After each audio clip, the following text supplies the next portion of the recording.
In this devotional, I'm going to share with you three thoughts from 1 Samuel chapter 18, verses 6 through 9, where I'll ask the question, how can I avoid jealousy?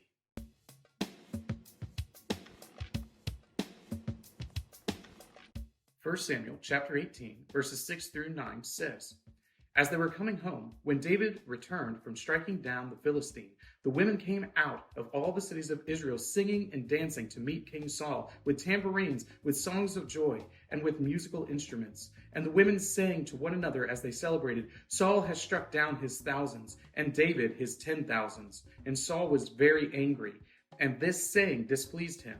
He said, They have ascribed to David 10,000s, and to me they have ascribed thousands. And what more can he have but the kingdom?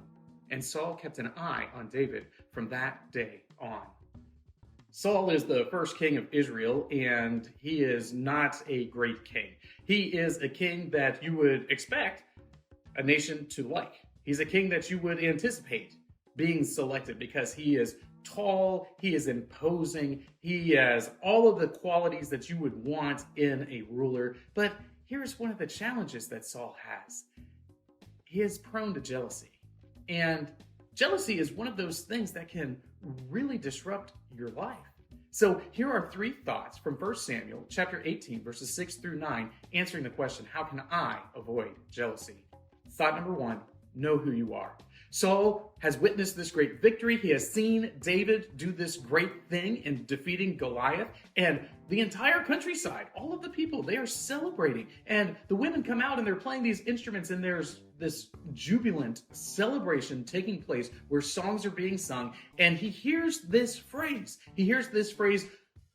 Saul has killed his thousands, David has killed his 10,000s. And this just gets into his head and messes him up, to the point where he forgets something. He forgets that he is the king.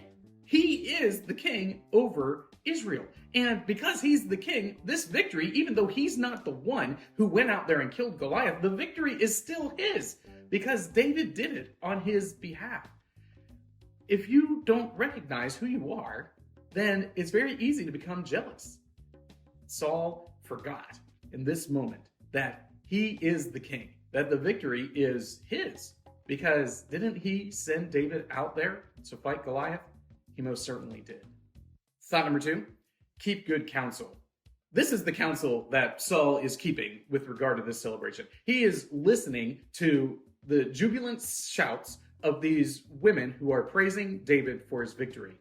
And he is allowing that to counsel him in terms of his standing in the community. He becomes jealous of David because he's listening to other people acclaim this other person rather than himself. So he starts to get jealous. Now, there's certainly a sense in which Saul himself should have gone out there and fought Goliath. I mean, he is the king after all. Shouldn't he take responsibility for the nation? Shouldn't he go out there and fight?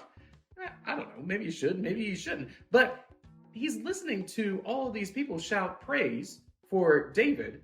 And in doing so, he is starting to think, oh, everybody must love David more than me. Certainly, David is going to become the king, and I won't be king anymore because look at how much these people love him. When they weren't saying anything like that. They were just celebrating the fact that David, this scrawny little kid, had defeated this great giant of a man. So Saul would have been better served by seeking out the advice of Samuel than listening and getting so uptight about the shouts of people who are just celebrating a great victory for the people of Israel. Thought number three, control your imagination. You need to control your imagination because essentially what happens is Saul lets his imagination run away with him. He sees this great victory that David has won. He sees the response of the people celebrating the great victory. And all of a sudden his imagination goes to, oh my goodness, he is definitely going to usurp me and become the king. When it seems relatively clear that David was not interested, at least at this point, in becoming the king. He is definitely sitting back. And certainly, he might have those aspirations. He does have those aspirations later. And at some point, he will become king. But at this point, in his early life, I'm not even sure that David is interested in going through the process of becoming the king. But Saul's imagination got the better of him. his imagination got the better of him. And when his imagination got the better of him, he started to anticipate things that maybe they were on somebody's mind, maybe they weren't. He started to anticipate threats that weren't even there. And all of this led to him becoming increasingly jealous and undermining this person who was helping him in his kingship. These three thoughts come from the assigned reading of 1 Samuel chapters 16 through 20.